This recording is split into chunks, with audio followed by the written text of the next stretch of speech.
대구시의 올해 세수 규모가 6천억 원 이상 줄어들 전망입니다. 대구시는 역대 최악의 재정위기 상황에 직면했다고 판단하고 연말까지 고강도의 비상대책을 추진한다고 밝혔습니다. 대구 수성구에 있는 수성의료지구의 이름이 수성알파시티로 변경됐습니다. 산업통상자원부는 대구시가 역점적으로 추진하고 있는 IT와 소프트웨어 직접단지 구축 사업을 뒷받침하기 위해 이같이 결정했다고 밝혔습니다. 경북도가 안동 바이오 생명 국가산업단지를 성공적으로 조성하기 위해 기업 유치에 주력하기로 했습니다. 바이오 백신 산업의 인프라가 잘 갖춰진 안동의 장점을 부각하는 홍보에도 집중할 방침입니다. 지역 전통시장을 살리고 소외계층을 돕는 마음 나눔 꾸러미 전달식이 열렸습니다.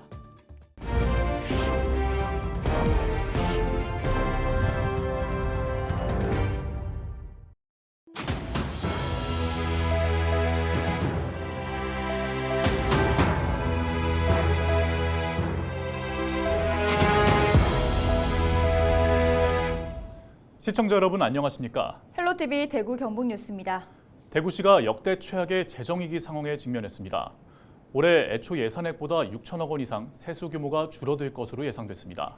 대구시는 연말까지 허리띠를 바짝 졸라매는 비상재정체제를 가동한다고 밝혔는데요. 내년 재정 여건도 낙관적이지 않을 것이라는 전망입니다. 박군수 기자의 보도입니다. 올해 대구시의 세수 규모가 애초 예산액보다 6,200억 원 이상 줄어들 것으로 예상됐습니다. 정부의 올해 국세 수입이 예산액 대비 59조 원이 줄었는데 내국세가 줄면서 지방교부세도 감소했습니다. 올해 대구시가 정부로부터 교부받기로 했던 보통교부세 중 2,300억 원을 못 받는 상황입니다. 여기에 부동산 시장 위축으로 지방세 수입이 줄고 내수 부진으로 지방 소비세도 감소했습니다. 대구시는 현재의 재정 상황이 IMF 외환위기 이후 최대의 비상재정 상황으로 판단하고 고강도의 비상대책을 추진한다고 밝혔습니다. 전방위적인 비상 지출 구조 조정을 통해 세출 예산 미집행액의 30%를 절감할 계획입니다. 아직 착공 전인 공사는 발주 시기를 연기하고 또 집행률이 부진한 사업은 전액 삭감하고 연말 각종 행사도 예산 규모를 축소할 계획입니다. 하지만 취약계층에 대한 필수 복지 예산은 현행대로 지원한다는 방침입니다. 민선 8기 들어 추진해온 지방채 조기 상환은 재정 여건이 호전되는 시기 이후로 미루되 신규 지방채를 발행하지 않는다는 기조는 그대로 유지하겠다고 대구시는 밝혔습니다. 여기에 내년 재정 여건도 낙관적이지 않은 상황이다 보니 민간 행사나 보조사업 등에 대한 전수조사를 통해 불필요한 재정 낭비를 줄이겠다는 계획입니다. 한편 경북도도 이미 내년도 세임 예산 감소에 대비해 성과 없는 보조사업은 과감히 삭감하기로 했습니다. 헬로티비 뉴스 박근수입니다. 농사에는 많은 손길이 필요하지만 인력난에 사람 구하기도 쉽지 않습니다. 그렇다고 치솟는 인건비에 농가에선 매번 인력을 쓰기도 어려운데요. 그래서 농번기라도 이어지는 기관이나 기업 등의 일손은 단비와도 같습니다. 이런 어려움, 이제는 체계적인 자원봉사가 메우고 있습니다. 권정숙 기자의 보도입니다. 내년 농사를 준비하고 있는 김해의 한 산딸기 농가입니다. 지금부터 나무를 키우는 것이 중요한데 그 기본이 영양분을 빼앗는 잡초 제거입니다. 농사 규모를 줄여도 여전하다는 풀과의 전쟁. 하지만 올해는 한숨 덜었습니다. 자원봉사자들이 한 걸음에 와주었기 때문입니다. 도움이 진짜 많이 됐어요. 이거는 선호가 전부 다 뽑아야 되니까. 사람 숫자가 또 중요하니까 한 사람이 하려면 엄청난 시간이 걸리는데 그래도 많이 오가고 뽑아주면 훨씬 쉽고 도움이 많이 돼요. 농가를 도운 건 마음을 먹은 김해시와 김해 청년센터입니다.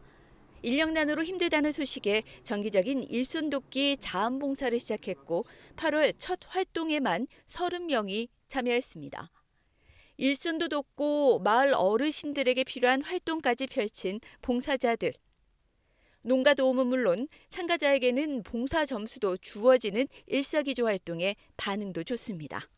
참여했던 인원들에 대한 만족도가 굉장히 높았고 거기 계신 어르신들 분들께서도 너무 고맙다고 다음에 또 와달라 하면서 말씀해 주셨던 게 기억이 남고 각 김해 농촌에 저희 청년들이 필요한 곳이라면 어디든 달려가려고 저희 매달 봉사활동을 계획을 하고 있습니다. 파종이나 수확기가 아니어도 언제나 보이지 않는 많은 일손이 필요한 농촌. 하지만 매년 심해지는 인력난과 인건비 부담. 매달 이어질 정기적인 일손 자원봉사가 농촌의 어려움을 메우는 한 힘이 되고 있습니다. 헬로티비 뉴스 권정숙입니다. 수성구 대흥동일원에 있는 경제자유구역인 수성의료지구 이름이 수성알파시티로 변경됐습니다. 산업통상자원부는 지난 18일자로 대구 경북 경제자유구역 수성의료지구 개발계획 변경을 고시했습니다. 산자부는 당초 수성의료지구가 의료와 IT, 소프트웨어 등 지식기반 서비스 산업 육성 목적으로 조성됐지만 체류형 의료관광단지를 조성하기 위한 외국인 투자 유치에 어려움이 있었다고 밝혔습니다. 또 대구시가 역점적으로 추진하고 있는 IT와 소프트웨어 집적단지 구축 사업을 뒷받침할 수 있도록 하고 기업들의 입주 수요를 대응하기 위해 이같이 변경한다고 말했습니다. 경북도가 안동 바이오 생명 국가산업단지를 성공적으로 조성하기 위해 기업 유치에 주력하기로 했습니다. 경북도는 21일 경북도의회, 안동시, 연구기관, 기업 등과 함께 안동 바이오 생명 국가산단 성공 조성을 위한 추진 상황 보고회를 열어 산단 조성에 대한 협력 방안을 논의했습니다. 참석 기관들은 오는 12월 신청을 목표로 하고 있는 예비 타당성 조사에 있어 입주 기업의 수요 확보가 가장 중요하다는 데 뜻을 모으고 국내외 바이오 기업을 대상으로 활발한 기업 유치 활동을 펼쳐나가기로 했습니다. 경북도는 또 바이오 백신 산업의 인프라가 잘 갖춰진 안동의 장점을 부각하는 홍보에도 집중할 방침입니다.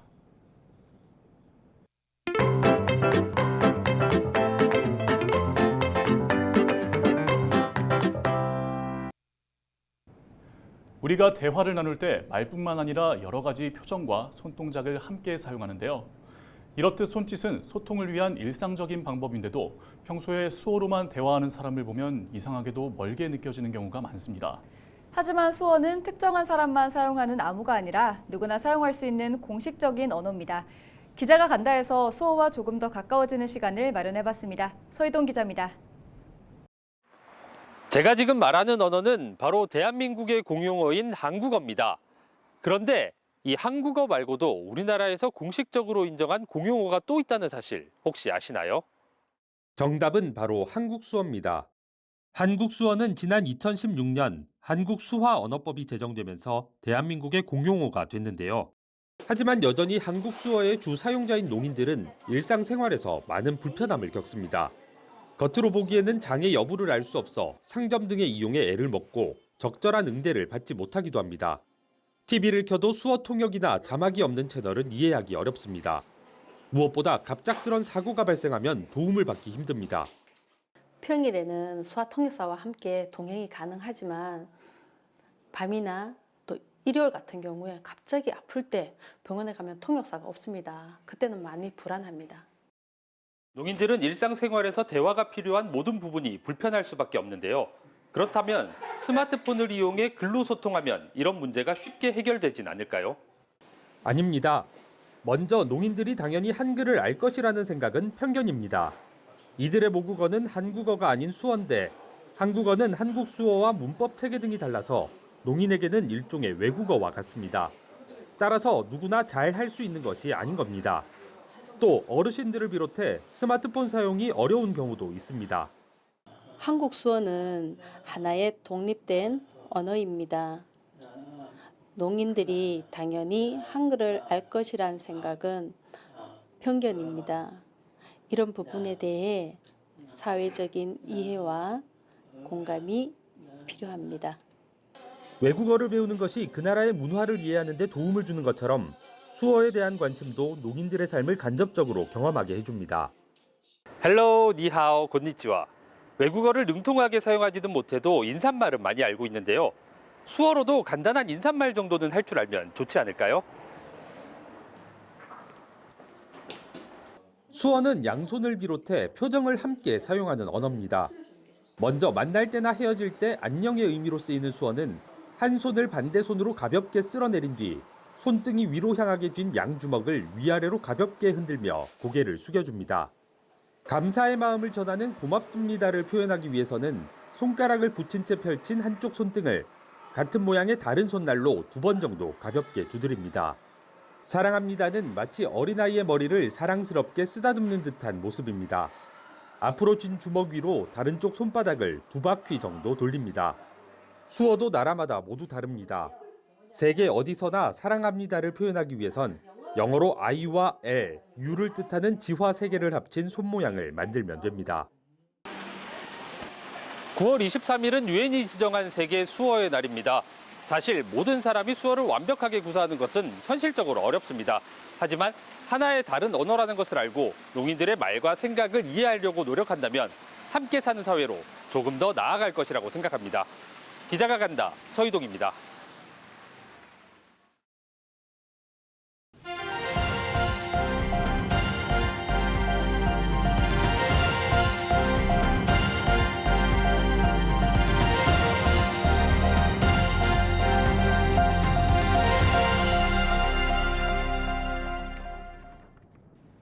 LG 헬로비전 영남방송이 추석을 앞두고 전통시장도 살리고 소외계층도 돕는 사랑의 마음 나눔 꾸러미 행사를 개최했습니다.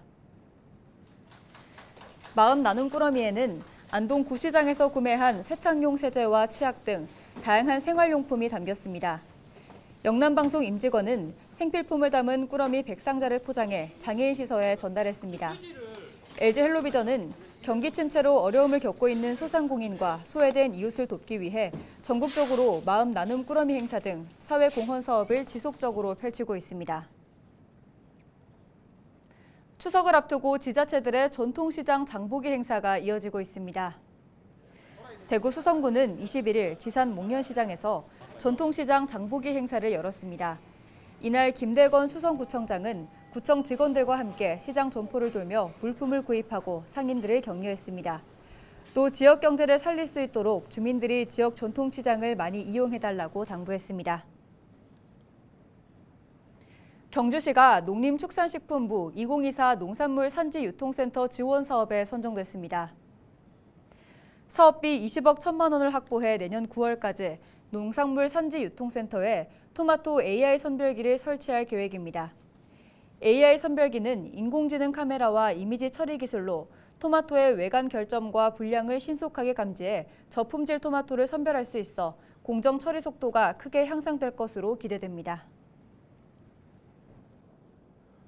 대구시가 개인형 이동장치의 올바른 이용 문화를 확립하기 위해 5대 절대 주정차 금지 구역을 지정해 집중 순찰을 진행하기로 했습니다. 개인형 이동장치 5대 주정차 절대 금지 구역은 보도와 차도가 구분된 곳의 차도, 도시철도역 진출입구나 횡단보도 3m 이내, 버스 승강장 5m 이내, 점자블록 위 등입니다. 시는 상시 순찰반을 편성해 매일 대학가와 도시철도 역사, 대규모 아파트 단지 등을 대상으로 집중적으로 순찰할 예정입니다. 대구 지역 코로나19 주간 확진자가 5주 연속 감소세를 보이고 있습니다. 대구시는 9월 10일부터 16일까지 주간 신규 확진자가 359명으로 전주 대비 153명이 줄었다고 밝혔습니다. 이 중 60세 이상 신규 확진자는 131명으로 전체 확진자 중 36.5%를 차지했으며 전주보다 8.6%포인트 증가했습니다. 대구시는 65세 이상이나 면역 저하자 등 고위험군의 입원이나 사망 사례를 예방하기 위해 10월 중 코로나19 예방접종을 실시할 계획입니다. 대구시가 추석 연휴 동안 감염병 예방 수칙을 준수하라고 당부했습니다. 시는 추석 명절을 맞아 가족이나 친척들과의 교류가 늘고 야외 활동이 증가할 것으로 예상됨에 따라 진드기 매개 감염병이나 수인성 감염병이 발생할 가능성이 크다며 각별한 주의가 요구된다고 밝혔습니다. 또 명절에는 많은 양의 음식을 미리 준비하는 경우가 많은 만큼 음식 조리나 보관 과정에 평소보다 더욱 주의를 기울여야 한다고 강조했습니다. 대구 동구청이 대구시가 주관한 2023년 지방재정대상 우수사례 발표대회에서 지방세 분야 최우수상과 세외 수입 분야 우수상을 수상했습니다. 동구는 지방세 분야에서 적극 행정과 협치 행정으로 대포차 5대에 대한 체납액을 정리한 사례와 마을기업 위탁관리를 통한 세입 증대 사례로 좋은 평가를 받았습니다. 이번 수상으로 동구는 연말에 행정안전부에서 주관하는 제16회 대한민국 지방재정대상 우수사례 발표대회에 대구시 대표로 참가하게 됐습니다.